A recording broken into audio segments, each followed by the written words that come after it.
नमस्कार, मैं अभिषेक सर। आज बिलियन चैप्टर के 7वें क्लास में आपका स्वागत है। हम पढ़ रहे हैं chemistry class 12th Hindi medium. तो पिछले क्लास में हम लोगों ने परासरण और परासरणी दाब के बारे में पढ़ा था और आज का टॉपिक है विपरीत परासरण। तो फिर से हम थोड़ा सा परासरण समझ लें कि परासरण जो है वह स्वतः बहाव है। तो हम देखते हैं कि जो विलेय होता है, जो द्रव है, द्रव का जो विलायक है, द्रव का बहाव अधिक से कम की ओर और बीच में हम अर्धपारगम झिल्ली देखते हैं।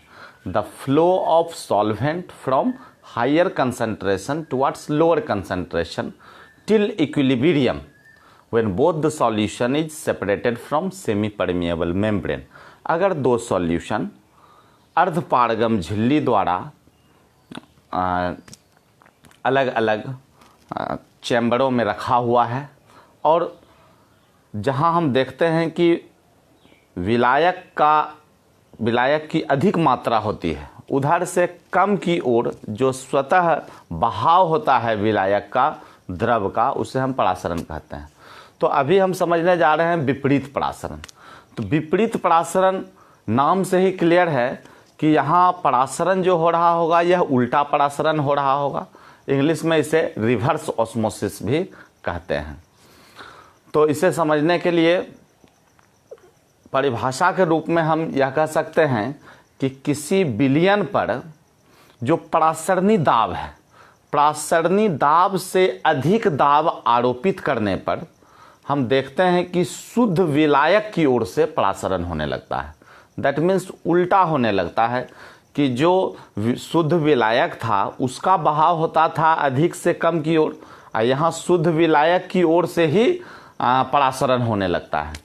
और जो परासरणी दाब था जिसके बारे में हम पढ़े थे कि परासरणी दाब परासरण को रोकने के लिए जो एक्स्ट्रा दाब विलयन के द्वारा विलायक पर लगाया जा रहा था कि परासरण को रोका जा सके। तो हम यहाँ समझेंगे विपरीत परासरण, और विपरीत परासरण के माध्यम से हम देखते हैं कि इस विधि को अपना करके जो समुद्री जल है, समुद्री जल को लवण विहीन किया जाता है और शुद्ध पेयजल उपलब्ध कराया जाता है। हम लोग जो आरओ का पानी पी रहे हैं, आरओ क्या है? रिवर्स ऑस्मोसिस, विपरीत परासरण की क्रिया उसमें हो रही है। तो हम देखेंगे कि विपरीत परासरण में जो विलयन है, विलयन पर जो परासरणी दाब है, उस परासरणी दाब से अधिक दाब उस पर अगर आरोपित किया जाए तो शुद्ध विलायक की ओर से ही परासरण होने लगता है और इस परासरण को विपरीत परासरण कहा जाता है। तो हम हेडिंग करेंगे विपरीत परासरण।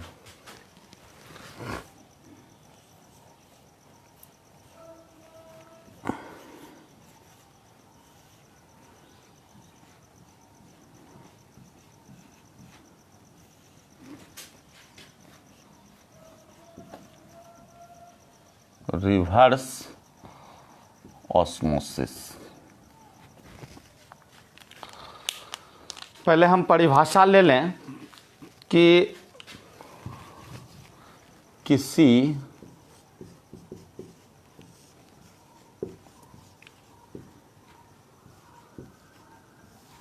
विलयन पर क्या देखेंगे हम कि जो परासरणी दाब है उससे अधिक दाब आरोपित किया जाए। विलयन पर परासरणी दाब से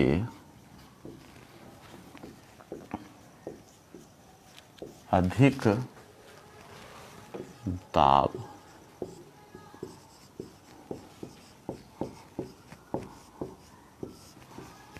आरोपित किया जाए तो क्या होता है? परासरण आपका शुद्ध विलायक की ओर से ही होने लगता है। तो शुद्ध विलायक की ओर से परासरण की क्रिया विपरीत परासरण कहलाती है।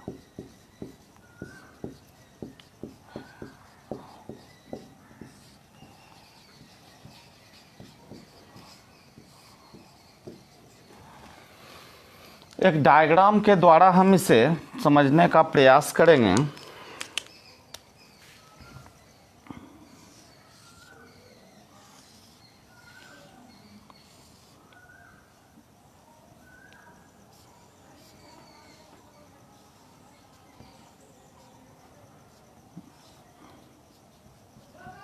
पिस्टन लगा हुआ है,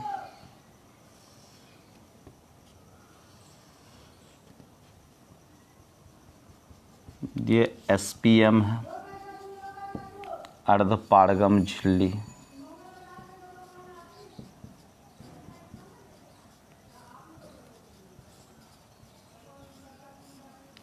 इधर खारा पानी या समुद्री जल है और इधर शुद्ध विलायक। तो शुद्ध विलायक और समुद्री जल एक दूसरे से सेपरेटेड है अर्धपारगम झिल्ली के द्वारा। और हम यहां पर क्या देखते हैं कि जो प्रेशर होगा that is greater than osmotic pressure.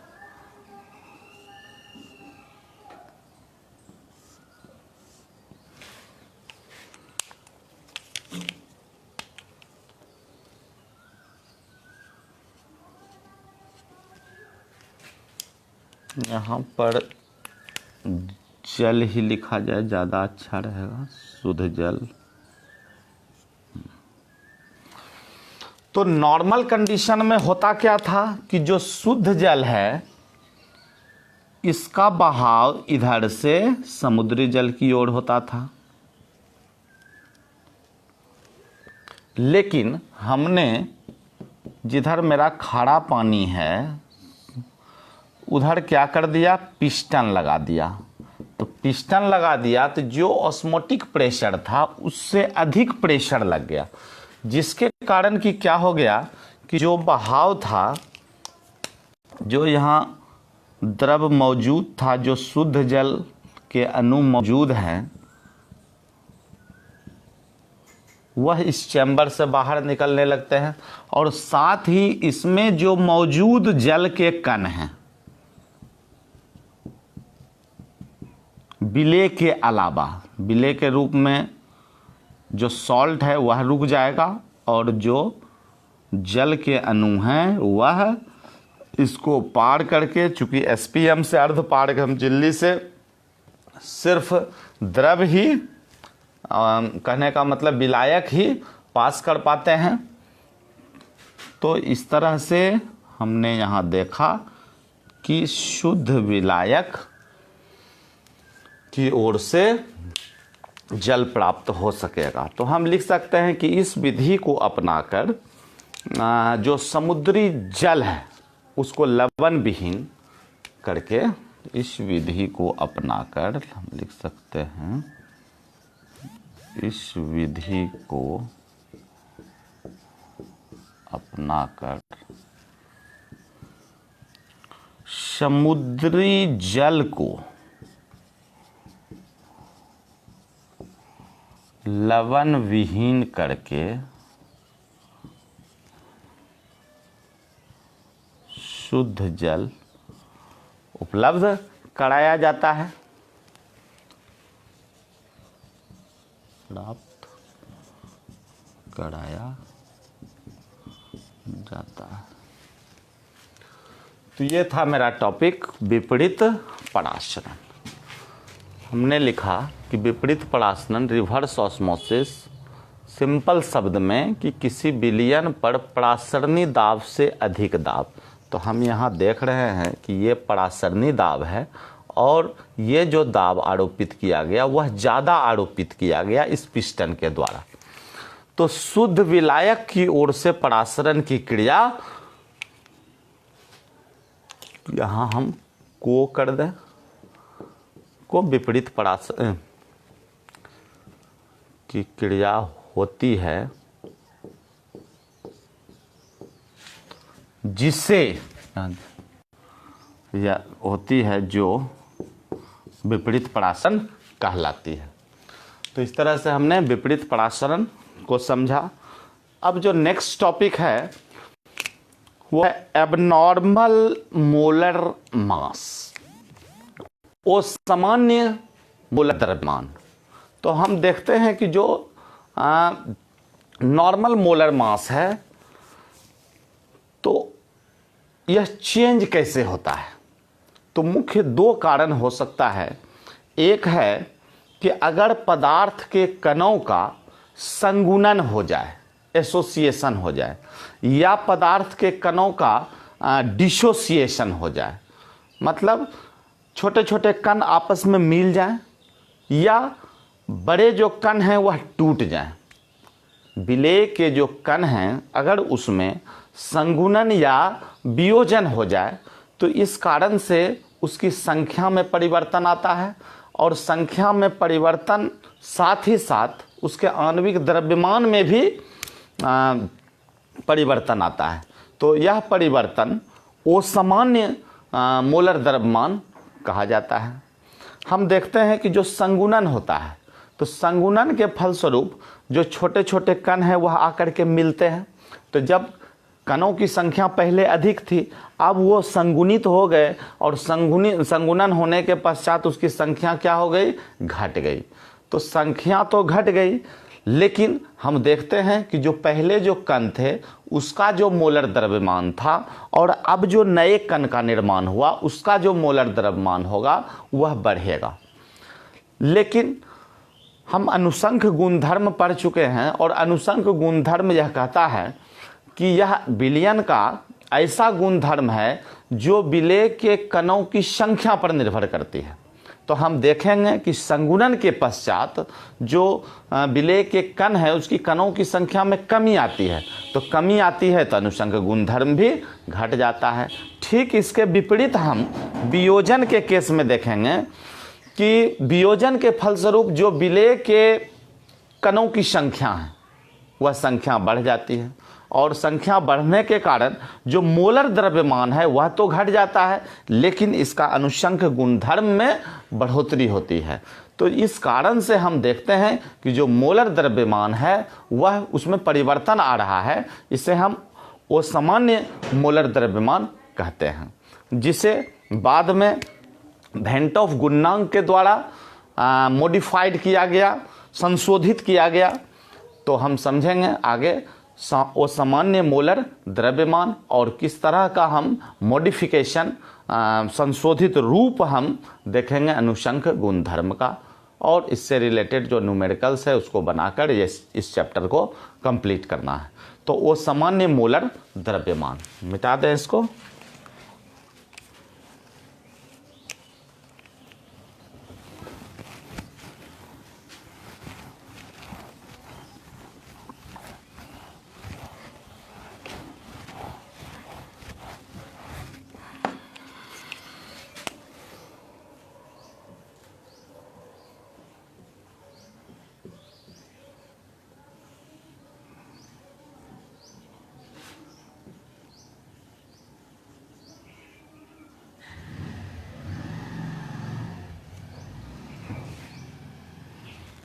Abnormal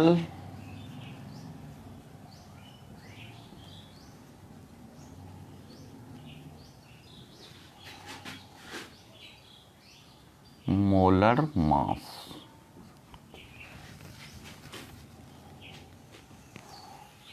बहुत ही इम्पोर्टेंट टॉपिक है ये, और सामान्य मोलर द्रव्यमान। इसकी हम परिभाषा किस रूप में लिख सकते हैं, तो पदार्थों के कणों के संगुणन और वियोजन होने पर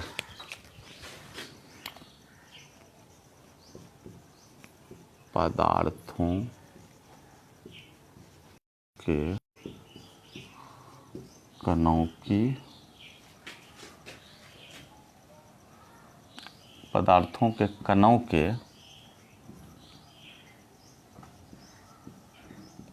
संगुणन या वियोजन के फलस्वरूप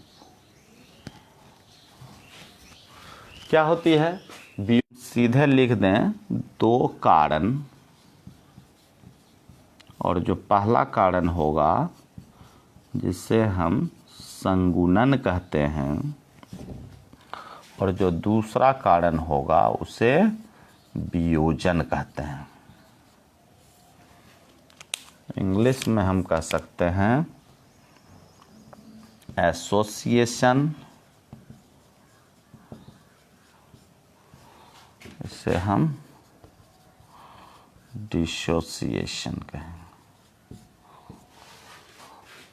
तो अब हम इस दो कारणों को समझेंगे कि आखिर संगुणन में क्या होता है और अनुषंग गुणधर्म में क्या अंतर आता है, और वियोजन में हम देखेंगे कि उसके आणविक द्रव्यमान में क्या परिवर्तन होता है और अनुषंग गुणधर्म में क्या कमी या बढ़ोतरी आती है, इसे हम समझेंगे। तो पहले संगुणन।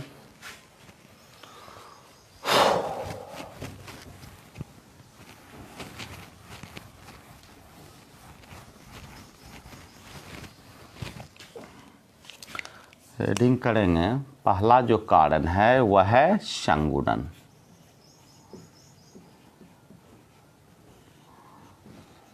एसोसिएशन।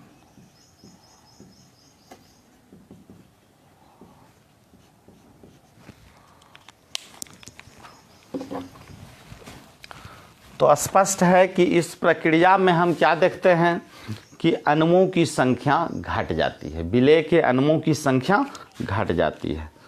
तो लिखेंगे हम कि इस विधि में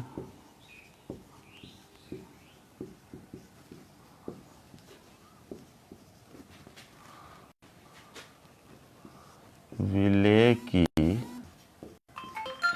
संख्या घट जाती है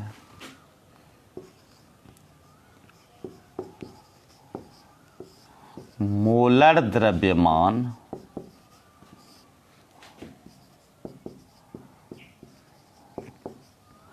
बढ़ जाती है, फलस्वरूप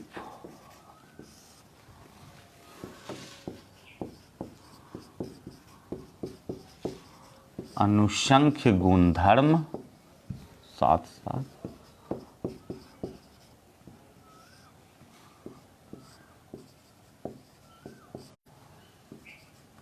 में कमी आती है।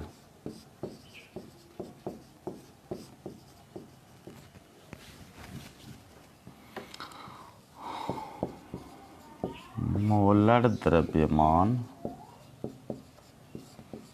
1/, अनुसंख्य गुणधर्म।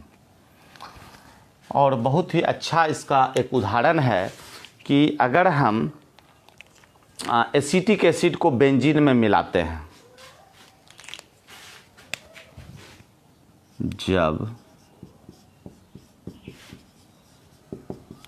एसिटिक एसिड को बेंजीन में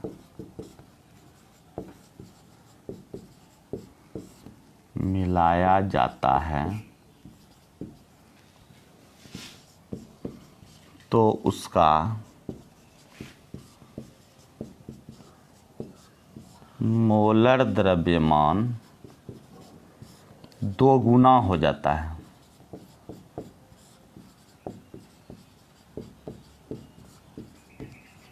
तो कितना हो जाएगा एसिटिक एसिड का, हम देखते हैं CH3COOH, कहने का मतलब 12 + 1 × 3 + 12 + 16 + 16 + 1 32, ये हो गया 60। तो नॉर्मल कंडीशन में एसिटिक एसिड का हम क्या देखते हैं 60 होता है, और 2 गुना हो गया का मतलब 120 हो गया। तो इसमें हम देखते हैं इस केस में कि एसिटिक एसिड का डायमर बन जाता है, एसिटिक एसिड आपस में जुड़ जाता है। ठीक है, तो ये बहुत ही अच्छा उदाहरण इसके लिए होगा, और हम इस बात को और अच्छी तरीके से समझें कि संगुणन हो रहा है। संगुणन हो रहा है कि का मतलब कि ऐसी प्रक्रिया जिसमें छोटे छोटे कण जो हैं पदार्थ के वह आपस में जुड़ रहे हैं। तो इस विधि में विलेय की संख्या क्या हो जाती है, घट जाती है। तो कैसे घट जाती है, चूंकि पदार्थ के कण आपस में छोटे छोटे कण जो हैं जुड़ जाते हैं, तो विलेय की संख्या घट गई, और विलेय की संख्या घट गई लेकिन उसका जो मोलर द्रव्यमान है वह बढ़ जाता है, और अनुसंक गुणधर्म में फाइनली क्या होता है, कमी आती है, क्योंकि अनुसंक गुणधर्म विलेय के कणों की संख्या पर निर्भर करती है। हम उदाहरण स्वरूप देखें कि एसिटिक एसिड को जब बेंजीन में मिलाया जाता है तो उसका मोलर द्रव्यमान क्या हो गया, 2 गुना हो जाता है। ठीक इसी प्रकार हम देखेंगे वियोजन को। तो आप लोग दोबारा लिखेंगे 2 नंबर वियोजन।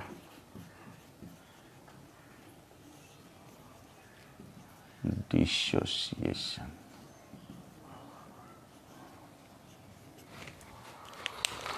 तो हम सिर्फ चेंज करेंगे कि इस विधि में विलेय की संख्या बढ़ जाती है, मोलर द्रव्यमान घट जाती है, इसके फलस्वरूप अनुसंक गुणधर्म में बढ़ोतरी होती है।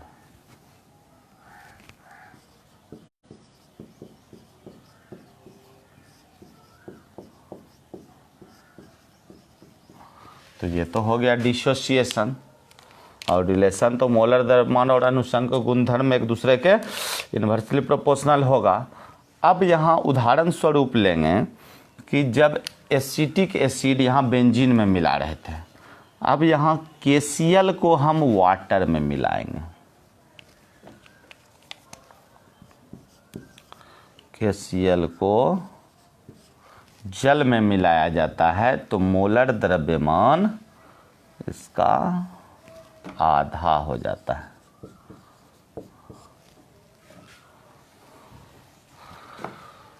तो फिर से हम समझने का प्रयास करें कि इस विधि में विलेय की संख्या बढ़ जाती है, मोलर द्रव्यमान घट जाता है, और फलस्वरूप अनुसंक गुणधर्म में बढ़ोतरी होती है।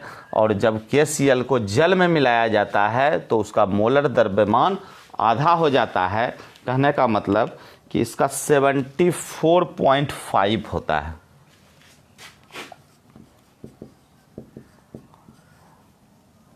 लेकिन जैसे ही हम इसे जल में मिलाते हैं वह टूट जाता है K+ और Cl- में,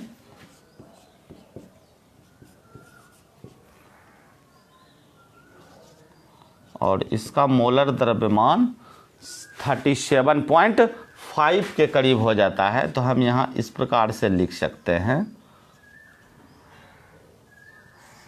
कि ये जल की उपस्थिति में टूट गया और इसका था 74.5, तो इसका मोलर द्रव्यमान आधा हो गया। तो हमने देखा कि चाहे संगुणन हो या वियोजन हो, तो जो आणविक द्रव्यमान है, जो मोलर द्रव्यमान है, उसमें परिवर्तन आया। तो इस परिवर्तन के कारण अनुसंक गुणधर्म प्रभावित हुआ। तो अनुसंक गुणधर्म के लिए एक संशोधित रूप वेंटॉफ गुणांक के माध्यम से दिया गया। अब हम समझेंगे वेंटॉफ गुणांक क्या है।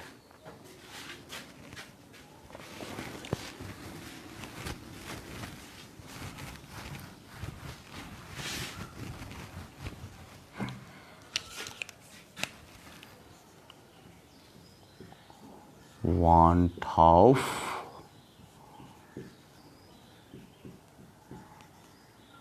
गुणांक ये वांट ऑफ गुणांक जो है 1886 में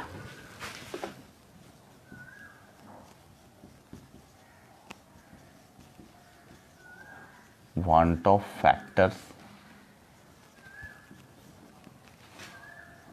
1886।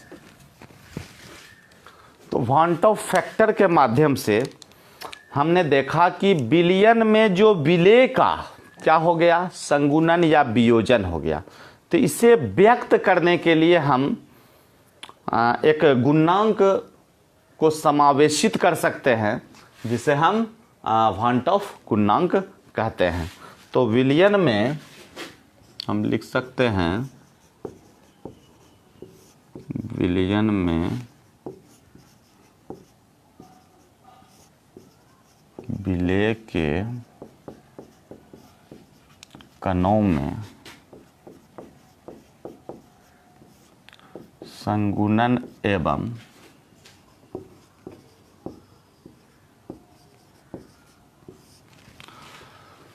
विलयन में विलय के कणों में संगुणन एवं वियोजन को व्यक्त करने के लिए गुणांक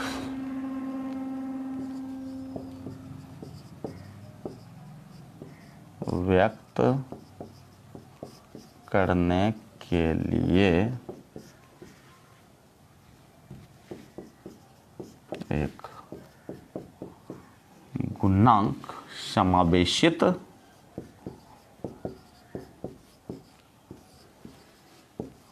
किया गया, और यही क्या कहलाया, वांट ऑफ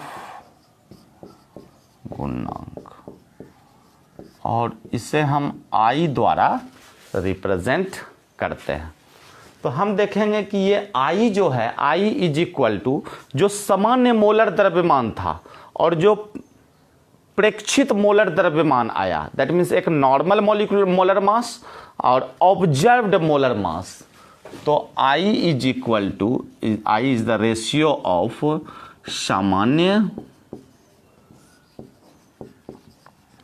मोलर द्रव्यमान डिवाइडेड बाय, से हम यहां लिख दें, प्रेक्षित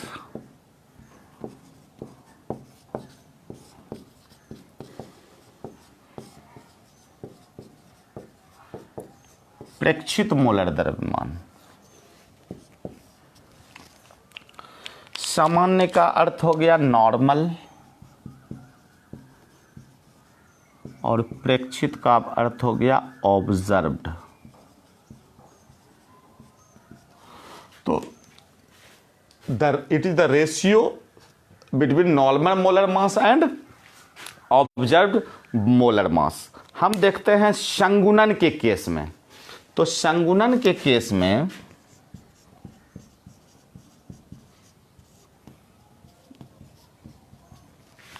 यहां पर हमने क्या देखा कि 1 से कम हो जाता है। ये क्या हो गया, 1 से कम। तो संगुणन के केस में हमने देखा कि जो प्रेक्षित मोलर द्रव्यमान है वह सामान्य से अधिक हो जाता है। यहां प्रेक्षित मोलर द्रव्यमान सामान्य से अधिक हो जाता है।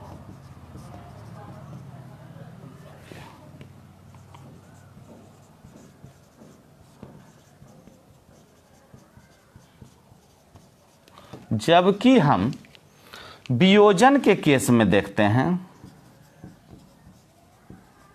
तो वियोजन के केस में हम I इज ग्रेटर देन 1, मतलब 1 से अधिक हो जाता है, और प्रेक्षित मोलर द्रव्यमान सामान्य से कम हो जाता है। इस बात को अच्छी तरीके से समझिए कि हम संगुणन में जो देख रहे हैं कि मेरा जो प्रेक्षित है वही बढ़ जाता है, ऑब्जर्व वाला, और वियोजन के केस में देख रहे हैं कि जो नॉर्मल है वो बढ़ जाता है, जो प्रेक्षित मोलर द्रव्यमान है वह कम हो जाता है। तो इस जो वो नियमितता हुई, जो हम कह सकते हैं वो सामान्य मोलर द्रव्यमान का जो कंडीशन आया, इसे दूर करने के लिए वेंटॉफ गुणांक के तहत अनुषंक गुणधर्म का एक संशोधित रूप दिया गया और उसमें जो भी अनुषंक गुणधर्म थे उस सब में जो वेंटॉफ फैक्टर है I, इससे मल्टीप्लाई किया गया। तो हम अनुषंक गुणधर्म के केस में जो वेंटॉफ फैक्टर का मान है इसको इस रूप में परिभाषित कर सकते हैं कि अनुषंक गुणधर्म का प्रेक्षित मान और डिवाइडेड बाय अनुषंक गुणधर्म का सामान्य मान। चूंकि हमने यहाँ सामान्य मोलर द्रव्यमान लिखा था और सामान्य मोलर द्रव्यमान हमने पहले भी पढ़ा कि मोलर द्रव्यमान अनुषंक गुणधर्म के व्युत्क्रमानुपाती होता है। तो हम यहाँ ऊपर लिख सकते हैं कि प्रेक्षित अनुषंक गुणधर्म, प्रेक्षित अनुषंक गुणधर्म का अर्थ हो गया कि संगुणन और वियोजन के पश्चात, संगुणन या वियोजन के पश्चात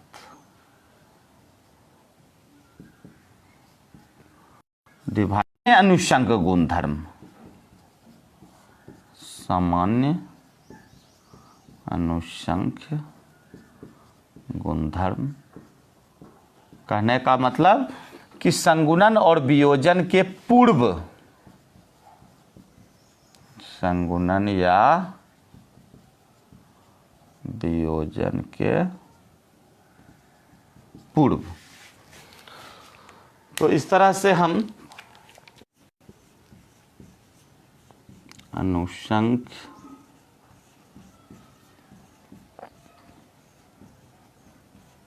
गुणधर्म का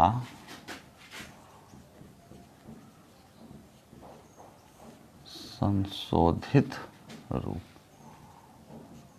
मॉडिफाइड कोलिगेटिव प्रॉपर्टी,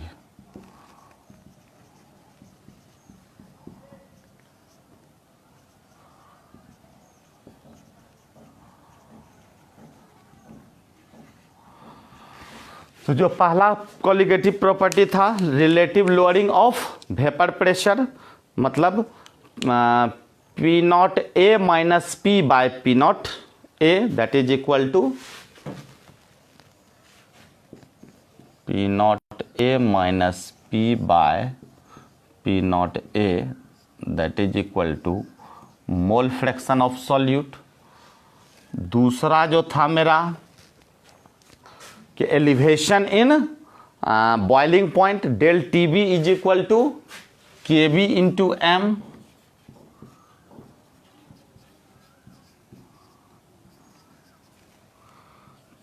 तीसरा जो था हिमांक का अवनमन, डिप्रेशन इन फ्रीजिंग पॉइंट, तो del t f is equal to k f into m. और चौथा जो था वो प्रासरणी दाब that is pi is equal to c r T.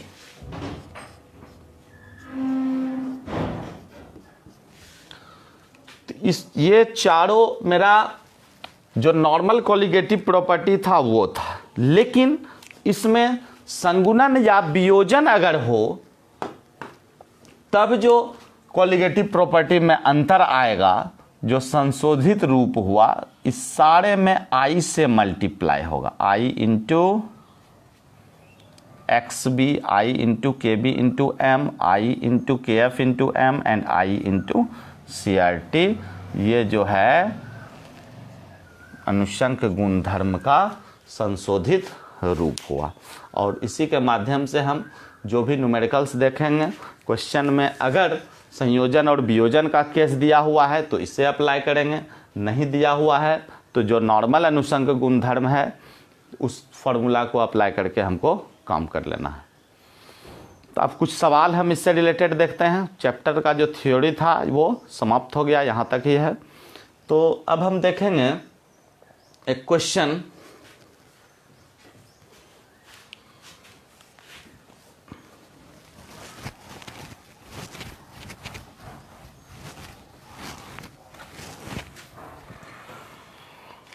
एक सवाल हम लेते हैं क्वथनांक के उन्नयन से रिलेटेड। ये बहुत ही कॉमन सवाल है एनसीईआरटी का। तो हम लिखेंगे, क्वेश्चन लिखिए आप लोग। 175 ग्राम जल में 175 ग्राम जल में 12.5 ग्राम विद्युत अपघट्य मिलाने पर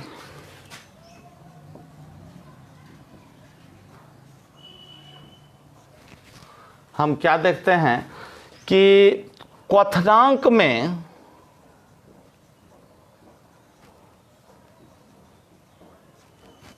.70 केल्विन उन्नयन होता है, उन्नयन होता है। तो मोलर द्रव्यमान ज्ञात करें। तो मोलर द्रव्यमान ज्ञात करें। और क्वेश्चन में ही दिया हुआ है कि जल का Kb this is equal to 0.52 kg पर मोल।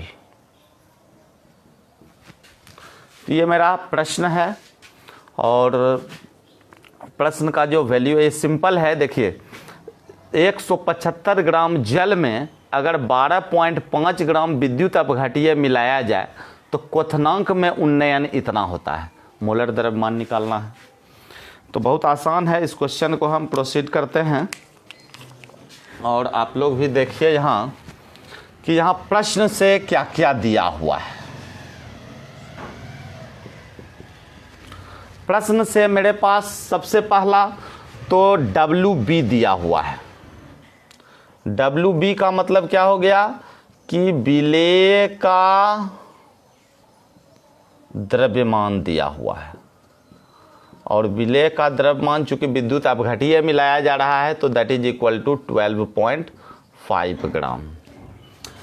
साथ में आपके पास क्वथनांक में उन्नयन, तो क्वथनांक में उन्नयन भी दिया हुआ है। दैट मीन्स डेल टीबी दिया हुआ है। क्वथनांक में उन्नयन यह दिया हुआ 0.70 केल्विन और आपके पास Kb दिया हुआ है।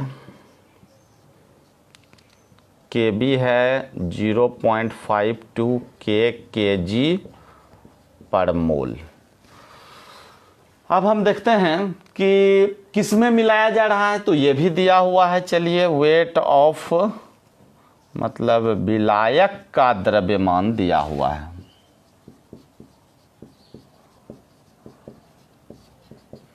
विलायक का द्रव्यमान मेरे पास दिया हुआ है 175 ग्राम।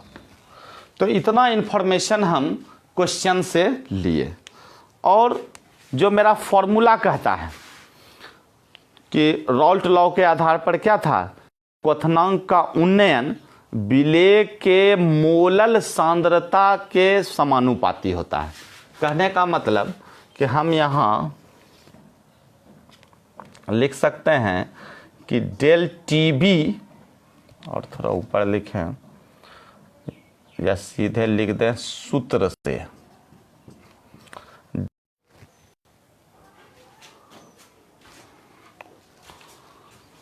फोन बीच में आ जा रहा है। चलिए तो डेल टीबी बराबर केबी इंटू एम।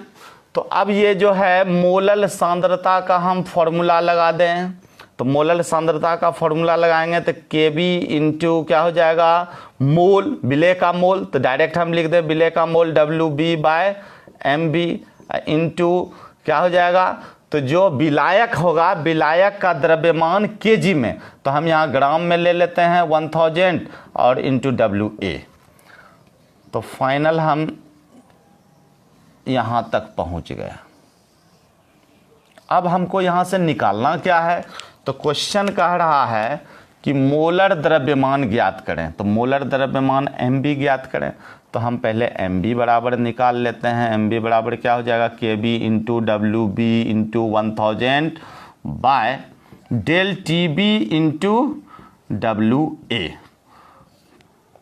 तो अब हम देखते हैं कि इस जो वैल्यू मेरे पास दिया हुआ है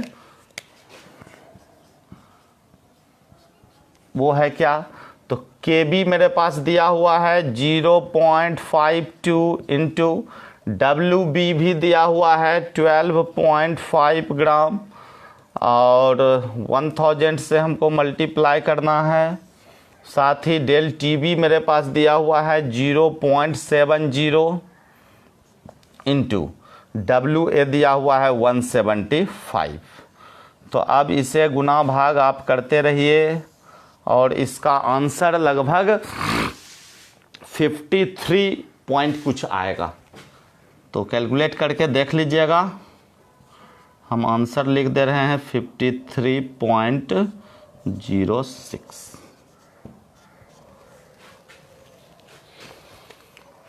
तो इस क्वेश्चन में हमने देखा कि जो क्वथनांक का उन्नयन संबंधित जो वैल्यू था ऑलरेडी दिया हुआ था और अनुसंक गुणधर्म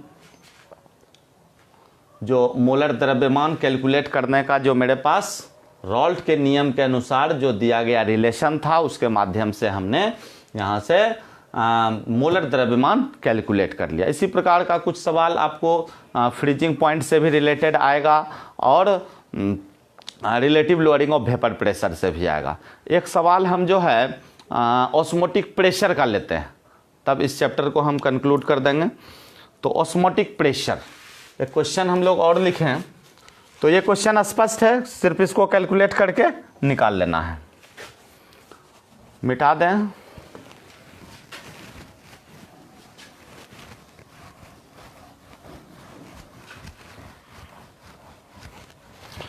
एक क्वेश्चन और लिखिए,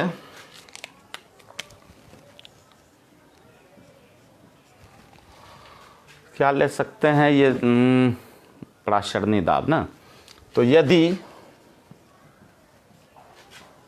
जल का पराशरणी दाब, मान लिया जाए जल का पराशरणी दाब आपको 27 डिग्री सी पे दे रहा है। 27 डिग्री सी पर एक वैल्यू दे दिया जा रहा है 0.75 ATM। तो जल का पराशरणी दाब 27 डिग्री पर इतना दिया हुआ है हो, तो एक वैल्यू दिया जा रहा है कि 2.5 लीटर जल में अगर आप घुला दीजिए किसको, तो कैल्शियम क्लोराइड को, तो इतना लीटर जल में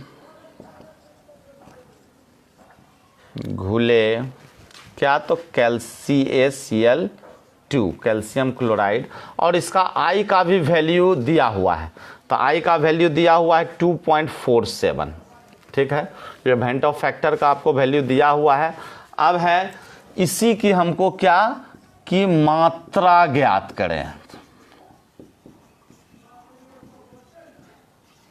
क्वेश्चन कंप्लीट है कि जल का पराशरणी दाब आपको दिया हुआ है कितना पे, तो 27 डिग्री सी पे 0.75 ATM और 2.5 लीटर जल है और उसमें क्या घुला हुआ है, तो कैल्शियम क्लोराइड घुला हुआ है और आपका I का भी वैल्यू दिया हुआ है और कैल्शियम क्लोराइड का मात्रा ज्ञात करें।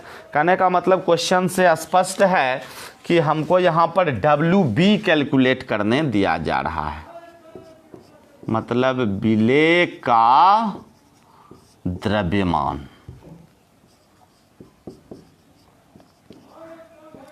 और एक बहुत ही इंटरेस्टिंग चीज है कि इसमें I का भी वैल्यू दिया हुआ है, तो मीन्स जो मॉडिफाइड कोलिगेटिव प्रॉपर्टी है उसको अप्लाई करना होगा। तो विलेय का द्रव्यमान हमको यहाँ से कैलकुलेट करना है। ठीक है, दिया हुआ क्या क्या है उसको हम लोग देख लें। तो दिया हुआ मेरे पास जो है पाई ऑस्मोटिक प्रेशर, प्रेशर कितना दिया हुआ है 0.75 ATM दिया हुआ है। और साथ ही वॉल्यूम भी दिया हुआ है, कितना दिया हुआ है तो 2.5 लीटर दिया हुआ है। और टी टेम्परेचर दिया हुआ कितना 27 डिग्री सी, तो इसे केल्विन में बदलेंगे, 273 से ऐड कर देंगे 300 हो गया। ये 3 वैल्यू और साथ में I इज इक्वल टू दिया हुआ है 2.47, ये गिवन है प्रश्न से।